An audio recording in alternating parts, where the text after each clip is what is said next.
ევროპის მუნიციპალიტეტთა და რეგიონთა საბჭო გიგი უგულავასთან დაკავშირებით ასევე წერილს აქვეყნებს ორგანიზაციის საიტზე გამოქვეყნებულ ტექსტში ნათქვამია. ევროპის მუნიციპალიტეტთა და რეგიონთა საბჭო იზიარებს საერთაშორისო თანამეგობრობის წუხილს გაურკვეველ გარემოებებში დემოკრატიული გზით არჩეული თანამდებობის პირის გადაყენებასთან დაკავშირებით. ადგილობრივ და რეგიონულ ხელისუფლებათა ავტონომია პერსონალური თავისუფლების ძირითად საღდენს წარმოადგენს.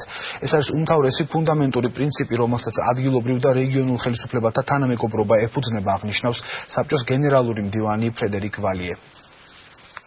საბჭოს თავმჯდომარე ფრედერიკ ვალიე ხაზს უსვამს საქართველოს ვალდებულებებს აღებულ საერთაშორისო კონვენციებით და წუხილს გამოთქვამს და უერთდება საერთაშორისო თანამეგობრობის წუხილს სამგვარემოებებთან დაკავშირებით.